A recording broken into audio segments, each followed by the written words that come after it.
بیٹی کو یہ شرف حاصل نہیں ہے کہ جنت کی عورتوں کی سردار بنے. میرے نبی کی بیٹی کو یہ شرف حاصل ہے کہ جنت کی عورتوں کی سردار ہے میری بیٹی فاطمہ. ہاں تو آپ کا کیا خیال ہے بینک بیلنس بنا کے یہ ملی تھی سرداری؟ واقعہ پورا سناتا ہوں، یاد آ گیا. ہاں آپ کو پتہ چلا میری بیٹی بیمار ہیں، تو آپ ان کا حال پوچھنے گئے تو عمران بن حسین ایک سردار، عرب سردار ہیں، وہ ساتھ تھے. تو آپ نے دستک دے کر فرمایا بیٹی میں آ جاؤں. میرے ساتھ عمران بھی ہیں. عمران آپ نے تو حضرت فاطمہ نے اندر سے کہا ابا جان میرے گھر میں تو کوئی بڑی چادر نہیں، میں پردہ کیسے کروں؟ عمران آپ کے ساتھ ہیں. تو آپ نے اپنی چادر اندر دی کہ بیٹا میری چادر سے اپنے جسم کو لپیٹ لو. تو باپ کی چادر سے جسم لپیٹا، اندر آئے حال پوچھا تو باپ کی قربت سے چند آنسو نکل آئے. کہا یا رسول اللہ بھوک بھی کئی دنوں سے چل رہی ہے، کھانے کا کوئی سامان نہیں ہے، اور بیماری آ گئی ہے، دوا کا کوئی سامان نہیں ہے. ہائے ہائے ہائے، طائف میں پتھر کھا کے نہ رونے والا بیٹی کے آنسوں نے رلا دیا. گلے لگایا اور چند آنسو میرے نبی کے بھی آنکھوں میں سے گالوں پر آئے اور کہا بیٹی نہ رو، اس ذات کی قسم جس نے تیرے باپ کو نبی برحق بنایا ہے،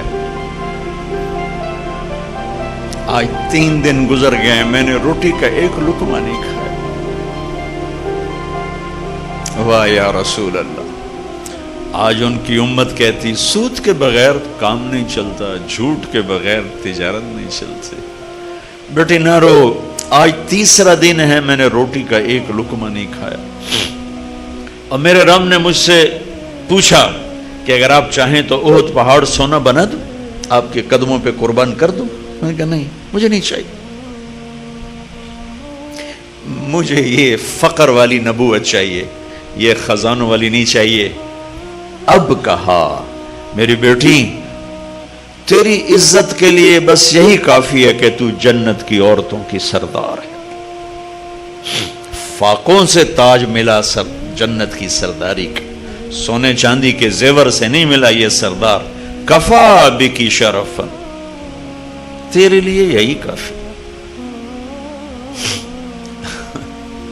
89 میں حج پہ مدینہ منورہ میں ٹیکسی پہ سوار ہوا، ایک جگہ جا رہا تھا، اشارے پر ٹیکسی رک گئی. میرا ڈرائیور بوڑھا بدو تھا، تو ایک ٹیکسی اور آ کے رکی. یہ دونوں آپس میں، چھوٹا سا مدینہ تھا اس وقت، تو جاننے والے تھے، سلام دعا ہوئی.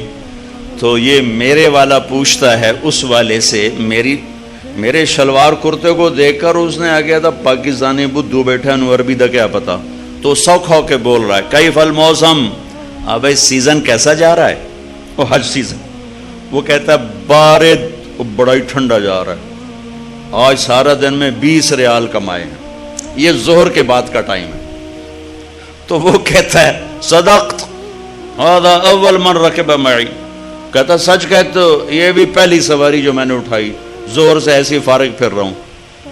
اچھا، ایک دم اشارہ کھلا جو بات میرے دل کو کھا گئی، اور میں اسے کبھی کبھی بیان کرتا ہوں.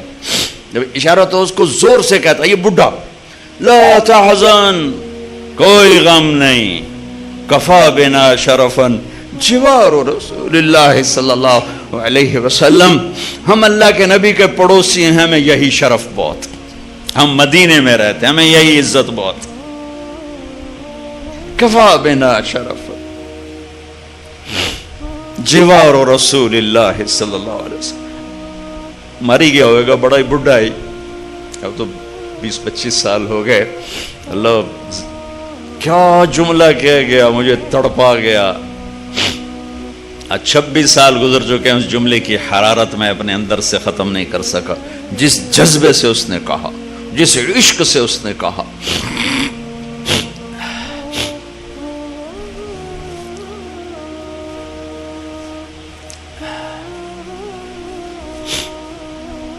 سب سے عالی خاندان، سب سے عالی نسب، سب سے عالی اولاد، حسن حسین جنت کے سردار ہیں، میری بیٹی فاطمہ جنت کی عورتوں کی سردار ہے، علی جنت میں تیرا گھر میرے گھر کے سامنے ہے، اللہ اکبر سبحان اللہ۔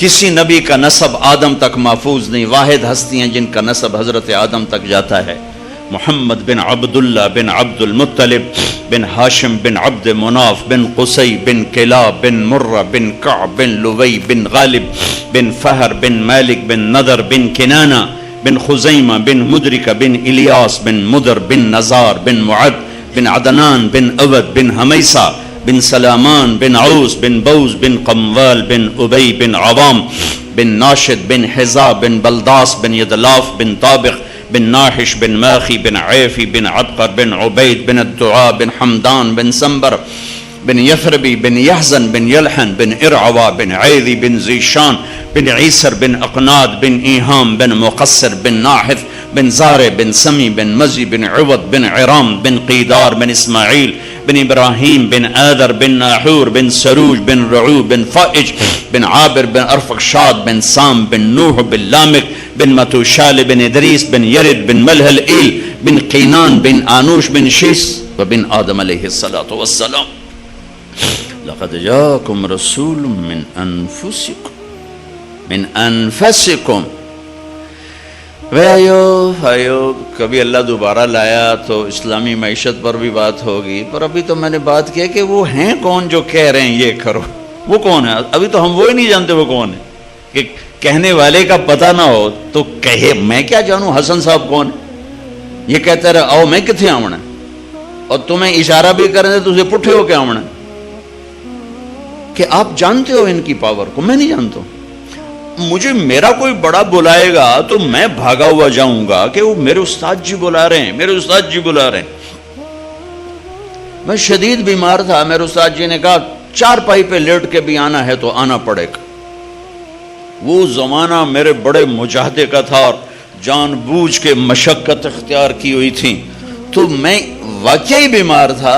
میں نے اس وقت پہلی دفعہ اے سی سلیپر کا وہ اس کا ایئر کنڈیشن کا ٹکٹ لیا، ورنہ میں تو جان بوجھ کے 3rd کلاس میں سفر کرتا تھا، لیکن میں اتنا تکلیف میں تھا کہ میں نے اپنے والدین سے کہا مجھے بھیجو، میرے استاد کا حکم ہے، مجھے جانا ہے، مجھے ہر حال میں جانا ہے۔ تو میں یہ 70s کی بات ہے، ایئر کنڈیشن کا ٹکٹ لے کر میں لیٹا ہوا رائمنڈ پہنچا۔ میں نے کہا استاد جی میں آ گیا ہوں۔ جس کی عظمت ہوتی ہے نا اس کی بات ماننے میں کوئی مشکل نہیں پیش آتی۔ ابھی اللہ کا نہیں پتا، اس کے نبی کا نہیں پتا، تو ان کی مانیں گے کیسے؟ میرے نبی پکار رہے ہیں الصدق ینجی والکذب یہلک، سچ نجات دیتا ہے، جھوٹ ہلاک کرتا ہے۔ جاؤ سمجھاؤ ان تاجروں کو، جب تک یہ جھوٹ بول رہے ہیں اسلامی معیشت کہاں سے آئے گی؟ چاہے آپ کے سارے بینک اسلامی ہو جائیں، تجارت اسلامی نہیں ہو سکتی 2 چیزوں کے بغیر، ایک سچائی اور ایک دیانت، اور دونوں چیزیں میرے تاجر سے ختم ہو چکی ہیں۔ سب سے بڑا دھوکے باز ہے، سب سے بڑا جھوٹا مکار ہے۔ میں 5 انگلیوں کے نا ان کا برابر نہیں ہیں اللہ کے نیک بندے ہر شہر میں، ہر صوبے میں، ہر لیول پر، لیکن میں 1 کروڑ میں 1 سچا دیکھوں تو میں نے کیا دیکھا؟ 100 میں 10 نمازی موجود، 1000 میں 1 آدمی صدقہ خیرات کرنے والا موجود ہے، 1 کروڑ میں 1 سچا نہیں ہے، 1 کروڑ میں 1 دیانتدار نہیں ہے۔ تو اسلامی معیشت کہاں سے آئے گی؟ اسلامی تجارت کہاں سے آئے گی؟ یہ آپ لوگوں کو بھی دھوکے دے جائیں گے۔ میرے نبی تشریف لے جا رہے ہیں، آواز آئی یا رسول اللہ، آپ نے یوں دیکھا، کوئی نظر نہیں آیا، آواز آئی یا رسول اللہ، پھر نظر پڑی تو ایک ہرنی آپ کو پکار رہی تھی، ہرنی گلے میں رسی اور 4 پائی سے بندھی ہوئی، کوئی صحابی شکار کر کے لائے تھے۔ آپ قریب ہو گئے، کیا ہوا؟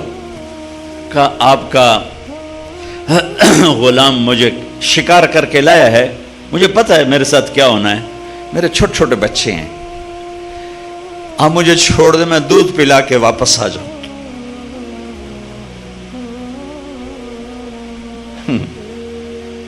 جس نبی نے جانوروں سے پیار کرنا سکھایا، اسی کی امت دین کے نام پہ گلے کاٹ رہے ہیں۔ وہ کہہ رہے ہیں ہم جہاد کر رہے ہیں، معاذ بے گناہوں کے خون سے دھرتی لالا ہوگی۔ فرقہ واریت کی آگ نے بحیرہ عرب کے پانی کو بھی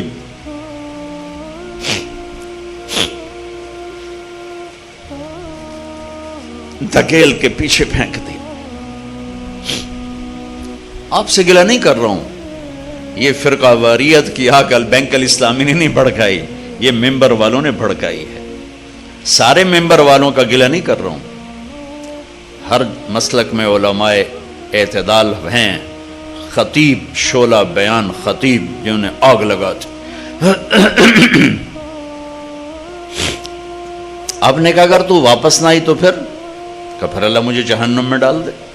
جہنم تو انسانوں کے لیے، ان جانوروں کے لیے تو ہے نہیں۔ تو آپ نے اس کی رسی کھول دی اور وہیں بیٹھ گئے، جو کہ پرائی چیز تھی، اور وہیں بیٹھ گئے۔ وہ دوڑتی ہوئی گئی اور پہاڑوں میں غائب ہو گئی۔ آپ بیٹھے رہے بیٹھے رہے بیٹھے رہے، یہاں تک آپ نے دیکھا وہ پہاڑ سے اترتی ہوئی آ رہی تھی اور آ کر یوں سر جھکا، یا رسول اللہ میں حاضر ہو گیا۔ وہ ذبح ہونے کے لیے تیار، میرا تاجر سچ بولنے کے لیے تیار نہیں، جھوٹ چھوڑنے کے لیے تیار نہیں۔ اسلامی معیشت مٹی تے سو آوے گی۔ آپ نے اس کو رسی سے باندھ کے کھڑا کر کے پھر وہیں بیٹھ گئے نہیں۔ دیر گزر گئی، وہ صحابی ہے جو شکار کر کے لائے تھے، وہ بڑے حیران ہو گئے کہ آپ میرے گھر، کہ یا رسول اللہ میرے ماں باپ قربان، اب کیسے؟ کہ میرا ایک چھوٹا سا کام ہے آپ سے۔ کہ کیا؟ کہ یہ ہرنی مجھے ہدیہ کرتے۔ کہ یا رسول اللہ آپ کے لیے تو جان بھی قربان ہے، یہ آپ کیا فرما رہے؟ کہ نہیں بس مجھے ہرنی چاہیے۔ آپ لے لے۔ تو آپ نے اس کی رسی کو کھولا اور کہا الحقی بأہلک، جا بچوں کے پاس چلی جا، سچ نجات دیتا ہے، جھوٹ ہلاک کر دیتا ہے۔ تو اس ہرنی نے نا آپ کو دیکھ کر یوں سر جھکا، آپ کے سامنے شکریہ کے طور پر، پھر تھوڑا سا گئی، پیچھے مڑی، آپ کو دیکھا اور پھر یوں سر جھکایا، پھر تھوڑا بھاگی، پھر آگے گئی، پھر پیچھے مڑی، پھر آپ کو دیکھا اور یوں سر جھکایا۔ اور جب تک وہ آپ کو رسپانس دے رہی تھی آپ کھڑے تھے، یہاں تک کہ وہ آنکھوں سے اوجھل ہو گئی تو آپ اپنے گھر کو واپس گئے۔ پہلے ان تاجروں کو ہرنی جتنا سچ سکھا دو، پھر اسلامی معیشت پر بھی بات کر لیں گے۔ جھوٹوں پہ اسلامی معیشت آئے گی۔ جہاں دغا بازی اور فریب کا نام تجارت ہو، دھوکے کا نام تجارت ہو، لوٹ لینے کا نام پروفٹ ہو، وہاں اسلامی معیشت آئے گی۔ اسلام تو سخاوت کا دین ہے، لٹا دینے کا دین ہے۔ جان بھی دینی پڑے تو بمے خاندان کے حسین کی تاریخ موجود ہے، معصوم بچوں سمیت نیزوں پہ چڑھ کے گواہی دی کہ یوں اللہ کو راضی کیا جاتا ہے۔ یہ 10 روپے پہ جھوٹ بولتا ہے، اسے کیا خبر اسلام؟ وہ فریب خورد شاہی جو پلا ہو کر گسوں میں، اسے کیا خبر کہ کیا ہے روح رسم شاہ عباسی۔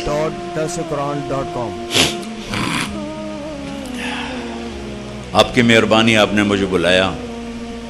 آج تو میں نے صرف اللہ رسول کی تھوڑی آپ، میرا اللہ کون ہے، میرا نبی کون ہے، میرے نبی کا گھر کیسا ہے۔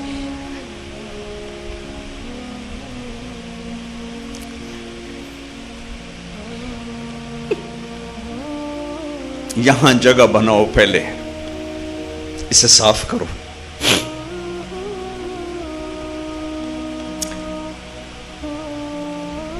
ہر تمنا دل سے رخصت ہو گئی، اب تو آجا، اب تو خلوت ہو گئی، ساری دنیا ہی سے وحشت ہو گئی، اب تو آجا، اب تو خلوت ہو گئی۔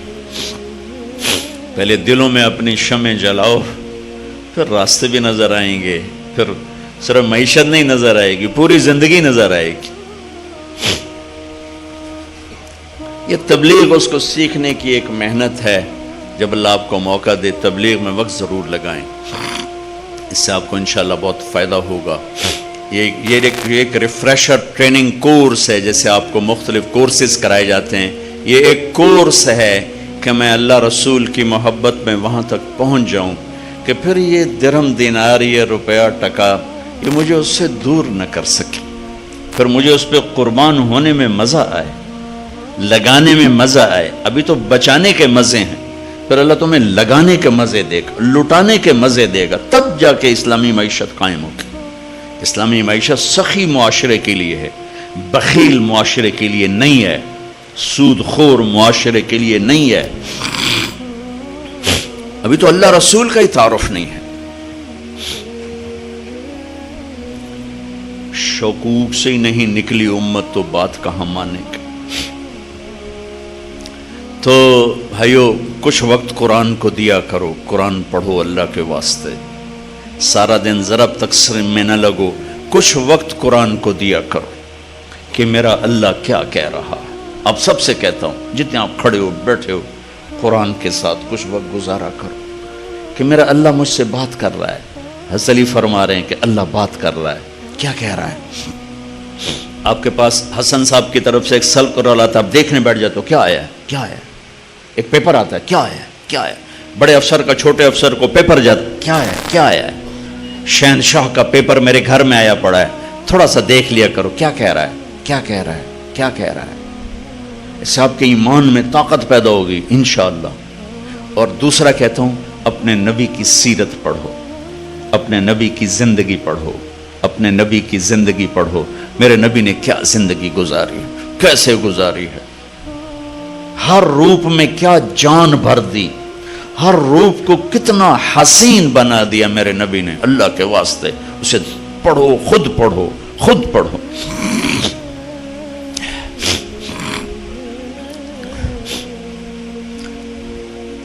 آپ کے سامنے سورج چاند چمکتے نظر آئیں گے. سورج کی روشنی میں راستہ ڈھونڈنا کون سا مشکل ہوتا,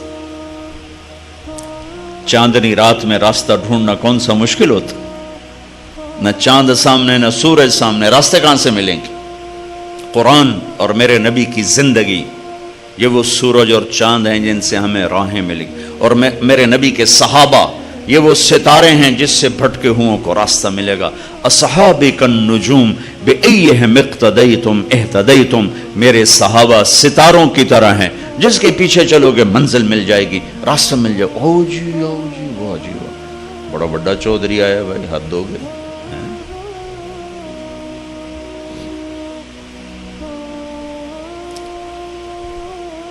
اور رمضان کے حوالے سے آخری بات کر کے دعا کرتے ہیں. آخری عشرہ شروع ہونے والا ہے. پہلا ہوتا ہے رحمت, دوسرا ہے مغفرت, اور تیسرا ہے جہنم سے آزادی.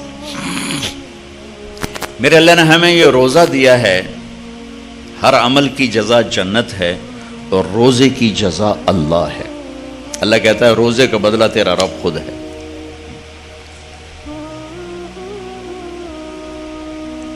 اور رمضان میں ہر جگہ رمضان کا مطلب بھی بتاتا ہوں کہ رمضان کا لفظ اور اس مہینے میں جوڑ کیا ہے. رمضان کا مطلب ہے جل جانا, جل جانا. مسلم شریف کی روایت ہے, صلاۃ الاوابین حین ترمز الفیصال. اللہ کے نیک بندے اس وقت نماز پڑھتے ہیں جب پاؤں اونٹ کے جلنے لگ جائیں. یہ 10 سے زوال کا ٹائم, 10 سے زوال تک کا ٹائم, زوال سے پہلے پہلے, جس کو ہم چاشت کی نماز کہتے ہیں. ترمزو, جل جانا. رمضان کا مطلب ہے جلنا. اور روزے اور جلنے میں مناسبت یہ ہے کہ جیسے آگ میں کاغذ جلتا ہے, لکڑی جلتی ہے, ایندھن جلتا ہے, بھوک اور پیاس سے اندر میں ایک آگ لگتی ہے. اس آگ میں اللہ پچھلے سال کے گناہوں کو ڈال کے جلا دیتا ہے, جلا دیتا ہے, جلا دیتا ہے, جلا دیتا ہے. آخری روزے کیا ہوتا ہے, سارے سال کے گناہ تھوڑے تھوڑے ڈالتا ڈالتا ڈالتا ڈالتا 29ویں روزے سارے سال کے گناہوں کو جلا کے ہوا میں اڑا کے کہتا ہے چل موج کر, سب معاف ہو. جلا دیے. رمضان رمضان رمضان جاؤ تیرے سب جلا دیے. پاک صاف. لوہا جل کے صاف ہوتا ہے، سونا جل کے صاف ہوتا ہے، دھاتیں جل کے صاف ہوتی ہیں، کپڑا دھل کے صاف ہوتا ہے، دھاتیں جل کے صاف ہوتی ہیں. ہاں یہ فتنے کا لفظ ہے. وَلَقَدْ فَتَنَّ الَّذِينَ مِن قَبْلِهِمْ أَحَسِبَ النَّاسَ أَن يُتْرَكُوا أَن يَقُولُوا آمَنَّا وَهُمْ لَا يُفْتَنُونَ انما اموالکم اولادکم فتنہ. ہمارے اردو میں فتنے کا لفظ اور ترجمے میں آتا ہے فساد. عربی میں فتنے کا مطلب ہے سونے کو پگھلانا، سونا پگھلانا.